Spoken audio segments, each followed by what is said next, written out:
Alexandria Ocasio-Cortez has been bombarded by attacks, anonymously so, from establishment pro-corporate Democrats because first and foremost, I think that they don't like that she has all of this popularity and she's a newcomer. So I think that jealousy is part of it, but they also are still butthurt about the fact that she is not backing away from this idea that we need to primary corporate Democrats who become out of touch. So what are they doing in order to kind of stick it to her? They are trying to, quote, give her a taste of her own medicine by recruiting someone to primary her in 2020. That's what they're spending their time doing, which is great. So as Scott Wong of The Hill explains, Representative Alexandria Ocasio-Cortez has infuriated colleagues by aligning with a progressive outside group that's threatening to primary entrenched Democrats. Now, some of those lawmakers are turning the tables on her and are discussing recruiting a primary challenger to run against the social media sensation. At least one House Democrat has been privately urging members of the New York delegation to recruit a local politician from the Bronx or Queens to challenge Ocasio-Cortez. What I have recommended to the New York delegation is that you find her a primary opponent and make her a one-term congressperson, the Democratic lawmaker who requested anonymity told The Hill.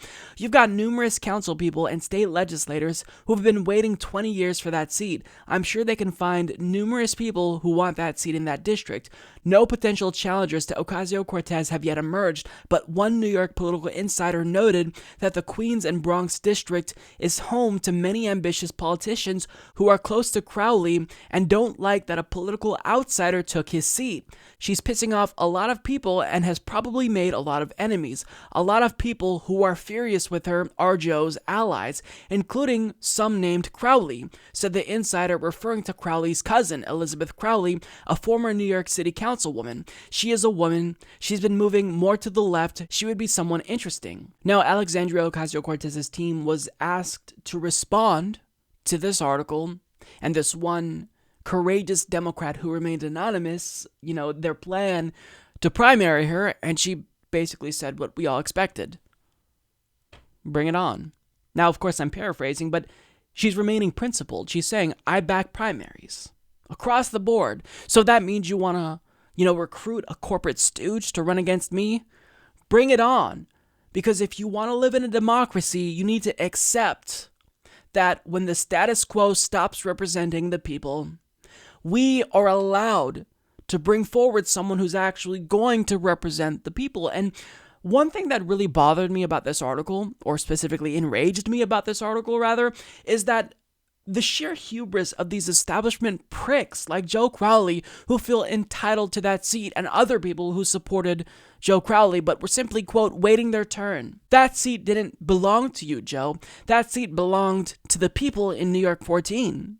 And I love how there were people who were waiting in line, that felt as if, oh, well, I'm going to be next for that seat. But she just leapfrogged all of them. And they don't like that because in politics, you're supposed to sit back, be a good stooge and tool for the establishment, and wait your turn until they anoint you in that position. But Ocasio-Cortez didn't do that. She didn't wait her turn. And she was one of the few people to actually successfully mount a challenge against the corporate Democrat.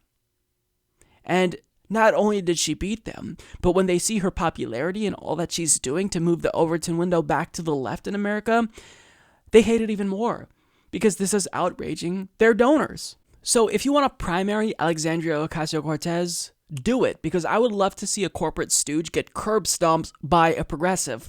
And, the difference between this anonymous Democrat and Alexandria Ocasio-Cortez is that she's honest enough to say, I support primary challenges. Progressives are honest enough, like Ro Khanna, to say, I support primary challenges. And if that means you're going to primary me, then so be it.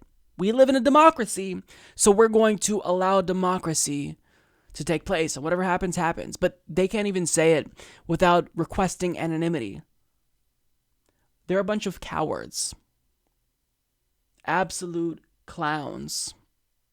And look, what we're hearing, I've said this before, so not to be redundant, but we're hearing the cries from dinosaurs who see the asteroid. It's going across the sky, and they're acknowledging that their time is limited. They're going to go extinct very soon, and there's going to be a new wave of progressivism in the United States. Millennials are more inclined to back socialism.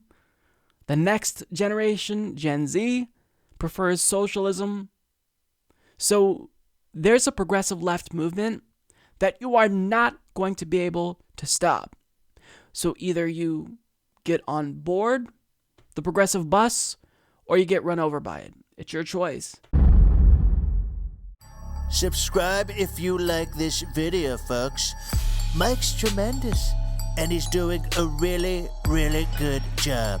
Many people are telling me about how wonderful the Humanist Report is. Bigly.